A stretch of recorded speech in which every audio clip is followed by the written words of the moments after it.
बाजुकात ये होता है कि यूट्रस की कैविटी के अगर अंदर हो, इसके सिम्टम्स क्या हैं, क्या साइंस हैं, इसमें क्या होता है? साइज बड़ा हो है तो फिर डेफिनेटली हमें सर्जरी की तरफ जाना पड़ेगा। और अगर पेशेंट अस्सलाम वालेकुम। आज हमारे साथ मौजूद हैं गायनोकोलॉजिस्ट डॉक्टर सायरा ज़ीशान। कैसी हैं आप? अल्हम्दुलिल्लाह। सबसे पहले आप अपना इंट्रोडक्शन करवा दें और आपसे कंसल्टेशंस कैसे लेनी है वो गाइड करते हैं। मेरा नाम डॉक्टर सायरा ज़ीशान है, मैं गायनी में एसोसिएट प्रोफेसर हूँ।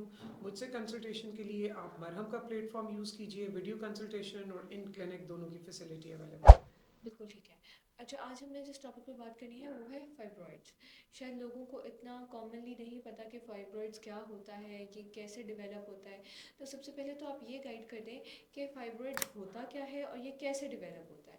फाइब्रॉइड बेसिकली एक फीमेल रिप्रोडक्टिव एज का प्रॉब्लम है। ये एक बिनाइन कंडीशन है जो इसकी पॉजिटिव बात है। दूसरी बात ये कि ये रिप्रोडक्टिव एज के हार्मोन्स पे डिपेंड करती है, ईस्ट्रोजन एंड प्रोजेस्टेरोन पे, और इसमें मसल के अंदर टिश्यू की और ग्रोथ्स हो जाती है।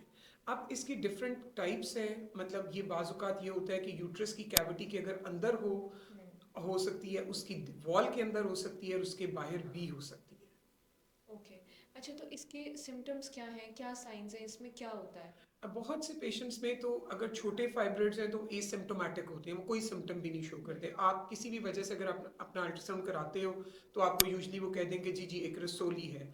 तो अगर लेस देन मतलब 5 सेंटीमीटर और उसकी पोजीशन भी इस तरह की है कि वो कैविटी के अंदर नहीं है, यूजली ये पेशेंट्स में 1 2 3 सेंटीमीटर के फाइब्रॉइड्स हो सकते हैं। अब प्रॉब्लम कब है? प्रॉब्लम तब है जब ये आपके पीरियड्स को इरेगुलर करे। यूजली ये हैवी रेगुलर पीरियड्स कराते हैं जिसकी वजह से पेशेंट अनीमिक हो जाता है। दूसरी चीज़ ये कि बाज़ औक़ात इनका साइज़ इतना ज़्यादा बढ़ जाता है कि वो कहाँ तक आपके नाफ तक आ जाते हैं, उससे भी बड़ा हो जाता है। उस सूरत में ये कंप्रेशन सिम्टम्स करते हैं, पेशेंट को यूरिन का प्रॉब्लम हो सकता है, कॉन्स्टिपेशन, प्रेशर की फीलिंग। तीसरी चीज़ ये है कि अगर आपका फाइब्रॉइड कैविटी के अंदर पड़ा हुआ है तो उसमें फर्टिलिटी में प्रॉब्लम हो सकता है, पेशेंट कंसीव नहीं करेगा, और अगर कंसीव कर भी ले तो अर्ली मिसकैरेज का और प्रीटर्म बर्थ का चांस बहुत ज़्यादा होता है। बिल्कुल ठीक और है। कुछ फाइब्रॉइड्स ऐसे हैं जो बिल्कुल एसिम्प्टोमेटिक होते हैं। ठीक है।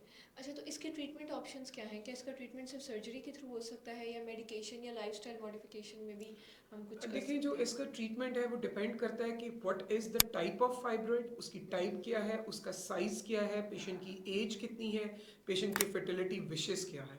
अगर तो आपका फाइब्रॉइड सिर्फ ब्लीडिंग करा रहा है और कोई प्रॉब्लम नहीं कर रहा, तो फिर उसके लिए ये वो भी डिपेंड करता है कि कितनी ब्लीडिंग करा रहा है। तो हमारे पास जो फर्स्ट लाइन ट्रीटमेंट है वो हम यूजली ट्रांसएमिक एसिड और पॉन्स्टोन 4 देते हैं। उसके अलावा इसके लिए हार्मोनल ट्रीटमेंट्स भी अवेलेबल हैं। अगर उसका बहुत ज़्यादा साइज़ बड़ा है तो फिर डेफिनेटली हमें सर्जरी की तरफ जाना पड़ेगा। और अगर पेशेंट को फर्टिलिटी डिज़ायर नहीं है, उसकी फैमिली कंप्लीट है, तो अब जो लेटेस्ट टेक्नोलॉजी है यूट्राइन आर्टरी एम्बोलाइजेशन, उसके थ्रू भी इसको हम ब्लड सप्लाई ऑक्लूड करके ये रिग्रेस हो सकता है। It varies from patient to patient, कोई ऐसी यूनिवर्सल मैनेजमेंट नहीं है जो सारे पेशेंट्स पे अप्लाई हो। बिल्कुल ठीक है। उम्मीद है कि आज की इन्फॉर्मेशन आपके लिए बहुत फ़ायदेमंद साबित रही होगी। अभी मरहम के चैनल को सब्सक्राइब करें और बेल आइकन पर प्रेस करें। Thank you.